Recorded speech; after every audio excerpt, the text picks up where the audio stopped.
Quick, what's your favorite video game of all time? If you said either Sonic Unleashed, GTA 4, or Spider-Man Web of Shadows, you're officially my new best friend. These games made an enormous impact on me as a kid, and to this day, their gameplay and story has stuck with me. It's funny to think about since the genres aren't super similar, but each game has a quality or charm to it that makes them perfect in my eyes. I didn't get a PS3 until 2010, so I was a bit late to the party when it came to these games specifically, but that's what game trailers and IGN reviews were for. Back then, not a lot of people were uploading game walkthroughs or anything, so these reviews and articles were the best a kid like me could get. Game Informer magazine was another way I was able to get my gaming news back in the day. They had exclusive coverage on a lot of stuff, so it was the best way you were able to get new screenshots. Once I finally got to experience the next gen though, it was sewn over.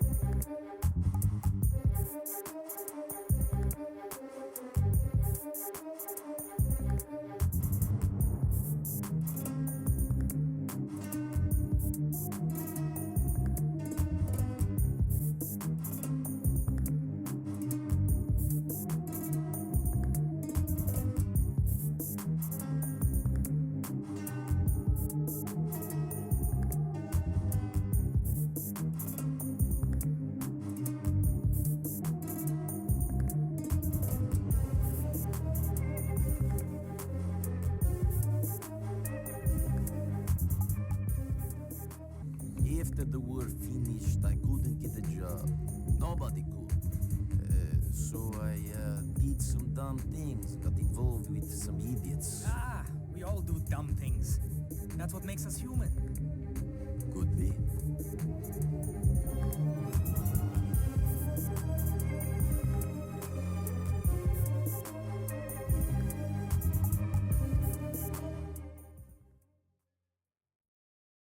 I think Grand Theft Auto 4 was the first game I had an 8-hour session in, and that was just from playing single player. The diverse NPCs and vehicles with the extensive environmental details was the first time Rockstar had truly built a convincing real world that will stand the test of time. As you progress through the story and unlock the rest of the map, it is quite the treat. You just want to drive around and play your favorite radio station. The amount of enterable buildings was pretty expansive as well. All of this made the world feel so alive. Once I had finished the story though, I knew even at the time, the journey I had just been on with this tragic character was one of a kind. Nico Bellic reminds me quite a bit of Arthur Morgan from Red Dead Redemption 2. Both characters are haunted by their past, like most Rockstar characters, and are surrounded by people who care for them and see more in them than themselves can. I changed him.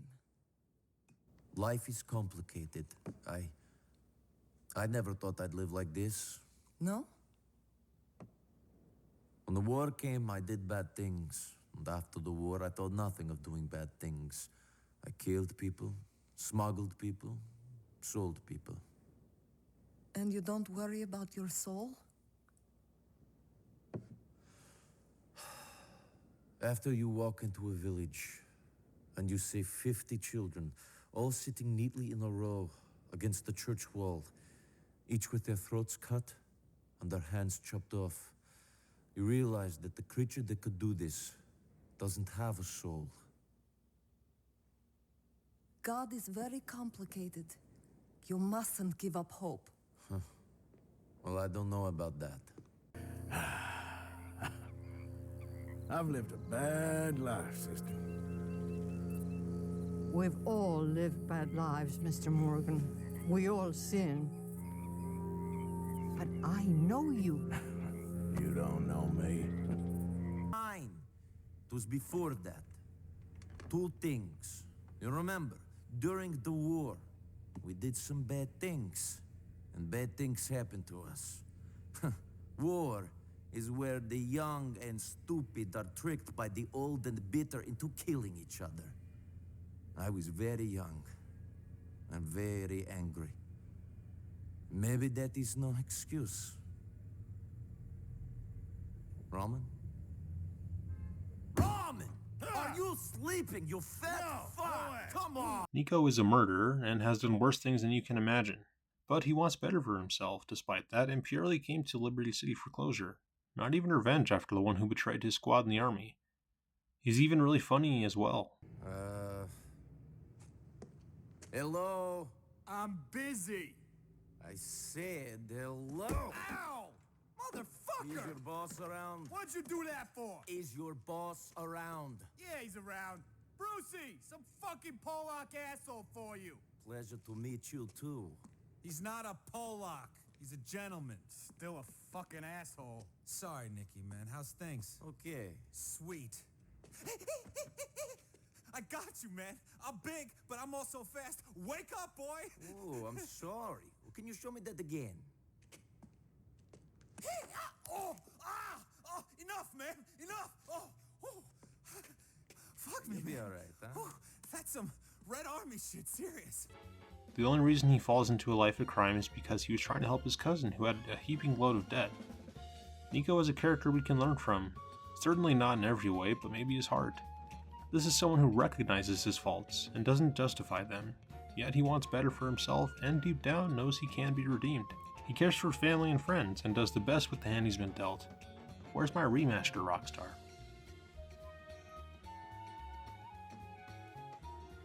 It's on the shift. Oh, Jesus! Tastes like a rat shot in it.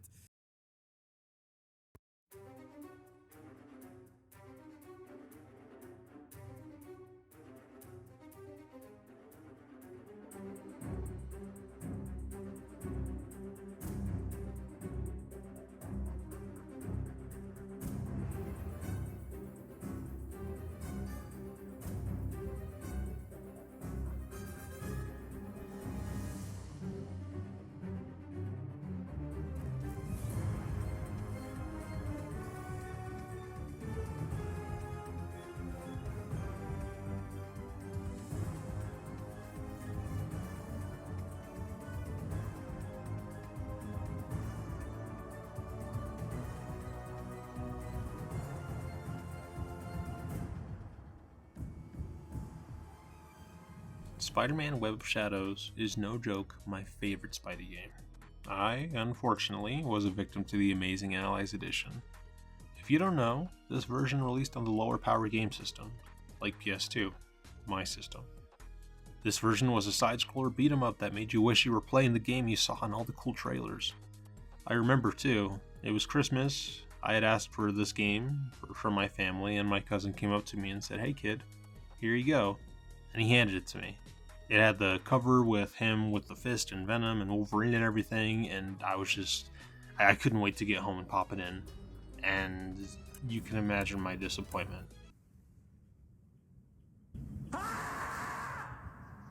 When I got my hands on the real thing, I was ecstatic. The black suit had only a few adaptations before this point, so knowing it was a prevalent gameplay feature was icing on the cake. My impressions on it as a child were, wow, swinging around and web-striking enemies is literally the funnest / coolest thing ever, plus wow, all these boss battles are awesome and different, and I love these character designs. The story's pretty cool, I guess. My opinions lay practically untouched. However, that's not to say I don't like the story, it just seems to be a means to an end. I don't know if it's explained why the symbiote doesn't completely take over Eddie Brock to begin with, but it's the entire reason there's a story at all, as the whole city becomes infected. Back in the day, animated shows and games were the only exposure we got to these heroes being in a greater universe, outside of the comics, of course. Punisher, do you have any threes? Go fish. So, nice of you to join us for once, Spidey. Oh, I'm sorry. I was out saving the world. Beating you guys at cards ought to be pretty easy. Your spider sense won't save you here. Look who's talking, Daredevil. You've been looking at my cards all night. I don't need to look at your cards, Punisher. Your bluffs are so obvious. Okay. Let's keep this a nice, friendly, clean game. Who keeps inviting this guy? No. Wait. Cameos from Wolverine, Moon Knight, Luke Cage, Black Widow, and so on were my introduction to a lot of these characters. Really, the only superhero media I had consumed up to that point were the Raimi Spider-Man films. So anyone but Spider-Man, MJ, and Venom were new characters. A point everyone has to bring up is Peter's voice. I personally don't think it's as bad as people say. It definitely can be annoying at times. Where's Cage and his search party? The civilian volunteers! Pretty redhead, arm in a cast! You are no help! But I also think it could sound pretty decent at times as well. You have the potential to be a great fighter, but you need to use all your senses. Hey, I've got more sense than you. Excuse me? You know, my spider sense. One of these days I'll think of something cooler to call it. But until then... I think it just comes down to the voice direction and rush development with this game. This game barely even has a home screen. It's literally just a rectangle with Spidey chilling in it. But what keeps me coming back to it is its free-flow traversal and flashy combat. Spider-Man here feels like the devs ripped him straight out of Marvel vs. Capcom. All of the moves have superb animations and effects.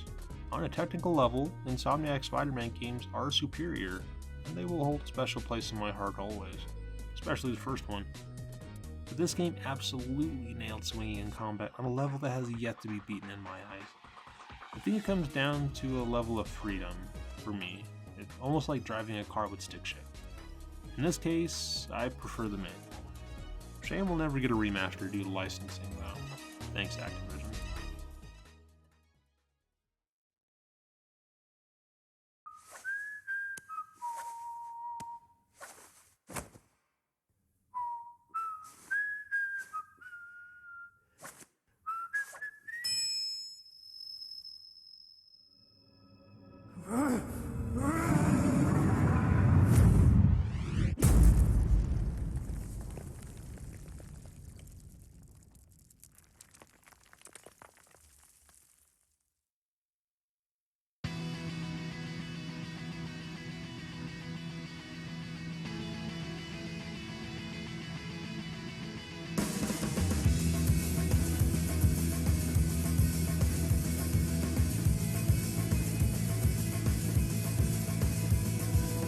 Finally, we have Sonic Unleashed. I came to the conclusion recently that I think this is my favorite game of all time. Obviously, this game is flawed. The metal collecting is a bit unnecessary and redundant. The heavy use of QuickTime events are a noticeable product of the time, and the warehouse segments can either be too long, too frustrating, or both. But damn guys, does this game make up for it in literally every other way? The story, while simple, is engaging and cinematic. This really felt like, what if Sonic was a movie, before he even had a movie? Well, a major motion picture, that is. Going to help you since I know everything you're going to do. Strange, isn't it? Sonic is less edgy and jokey here, as the stakes are higher than ever. With Eggman on the verge of ruling the world and Dark Gaia destroying it. Chip is a new character introduced for this game. He does have quite the important role that I don't want to spoil completely, but he does build quite the relationship with Sonic over the course of the adventure. The cute, intimate moments that they do share together are very nice, and I do appreciate them, and I will say, even make me tear up to this day. It's been so fun, getting to see the world. I've lived here since the planet began, but I didn't know a thing about it.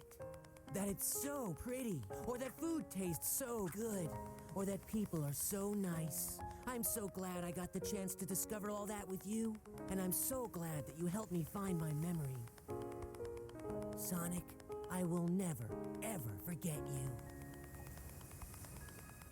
Thank you, Sonic. Goodbye, friend. Hey! Whoa, what? Where do you think you're off to all by yourself? What? But my memory is back now, and, well, from here on out, it's my responsibility, so, I mean, there's no reason for you to come along, so I should just... Do I need a reason to want to help out a friend? Thanks, Sonic.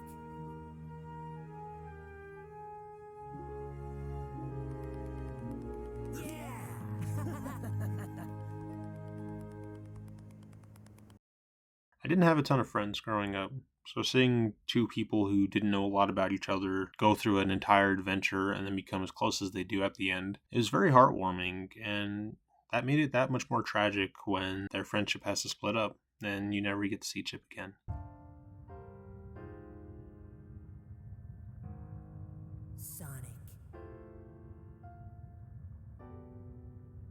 Sonic, you must live.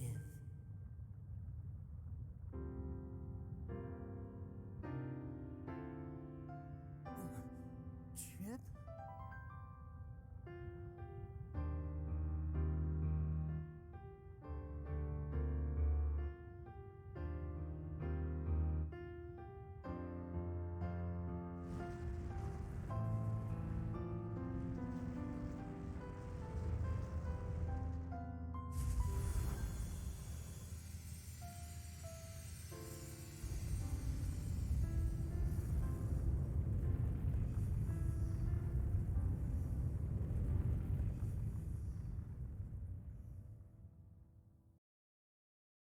Getting to travel the world and put the planets together made me feel like I was a part of something, and was making an impact on the people around me. Unlocking a new daytime stage is always exhilarating and bombastic. The music pulls you into the scene, and watching Sonic travel at insane speeds through it is permanently etched in my brain. Here we go!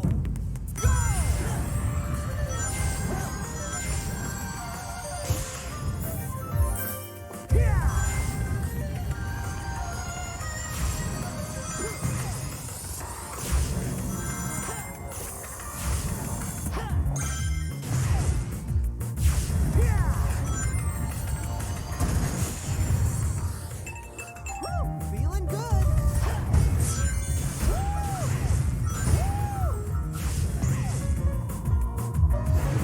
The fact that you can run and drift on water in this game achieves astronomical levels of cool alone. Plus, the Werehog, while flawed, is pretty fun to play as. Combat is pretty decent once you unlock all the combos, and enemies die fast with strength upgraded. I can't say I replay these outside of replaying the campaign, but I never dread them. If I do want to get my fix for anything like this though, you'll see me playing God of War 3. Also, the night stage music is insanely good.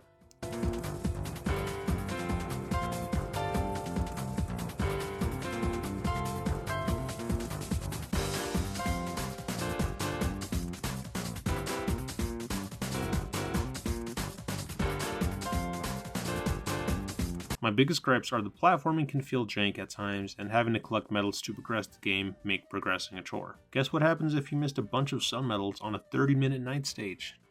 Yep, that's right. You have to redo the whole damn thing. Eggman Land, on the other hand, is just a necessary evil.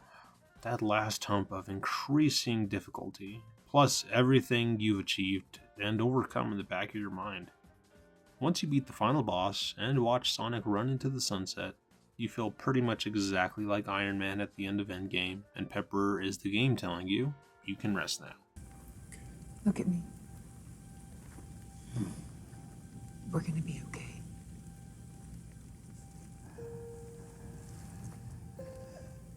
You can rest now. To close out the video though, I do want to say initially I was making this because I realized, well, these three favorite games of mine just so happen to have come out in the same year, 2008. As I made this video and sort of reflected on it more, I think that there's more of an importance to it than that. I can't exactly pinpoint my finger on it, considering, as I mentioned earlier, these games are very different from each other. There's not really any sort of attached themes between them. The only thing I could really think of is these games do have modern interpretations. So we have Sonic Frontiers, GTA 5, and Spider-Man 2. These games are all great, of course. However, like I mentioned on the Web of Shadows segment, everything seems to be a bit more automated than manual. You can't really seem to make errors like you used to and, have to deal with the consequences. Of course, that is still part of these modern games, but in my opinion, things just feel a lot different, and going back and playing these games kind of justified that for me. If you made it this far, thank you so much for watching. This was a joy to make, and I do hope that you enjoyed it yourself. Please enjoy the rest of your day, and until next time, I'll see you later.